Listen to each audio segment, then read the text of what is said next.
वज़ीर-ए-आला पंजाब की ज़ेर सदारत डेवलपमेंट के हवाले से खुसूसी इजलास वफाक की जानिब से पंजाब को 146 अरब के वाजिबात अदा न करने पर इजहार तशवीश।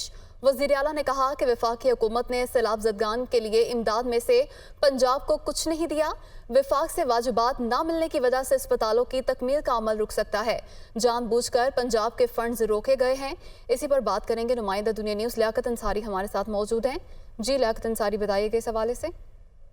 आज पंजाब ने वफाकी हुकूमत पर सूबे के 146 अरब रुपए के वाजिबात न देने का इल्जाम आयद किया है और वज़ीर-ए-आला पंजाब चौधरी का कहना है कि वफाकी हुकूमत की तरफ से पंजाब के कानूनी और आईनी वाजिबात रोक लिए गए हैं। वफाकी हुकूमत ने सैलाब ज़दगान के लिए आने वाली अमदाद में से भी पंजाब को कुछ नहीं दिया। वज़ीर-ए-आला पंजाब चौधरी की ज़ेर सदारत आज डेवलपमेंट के हवाले से दूसरी इजलास ऐवान वज़ीर-ए-आला में हुआ, जिसमें सूबाई वज़ीर से doctor Yasmin Rashid, chief secretary CNW और दीगर मुतल्लिका हुक्काम शरीक हुए। इजलास में वज़ीर-ए-आला पंजाब चौधरी ने वफाकी हुकूमत की तरफ से पंजाब को 146 अरब रुपए के वाजिबात अदा न करने पर इजहार तशवीश किया। चौधरी परवेज़ का कहना था कि वफाकी हुकूमत की तरफ से पंजाब के कानूनी और आईनी वाजिबात रोक लिए गए हैं और जिसकी वजह से जो है वो पंजाब में डेवलपमेंट का अमल मुतासर हो रहा है। डेवलपमेंट का अमल मुतासर हो रहा है। बहुत शुक्रिया लियाकत अंसारी, आपने तफसीलात से आगाह किया।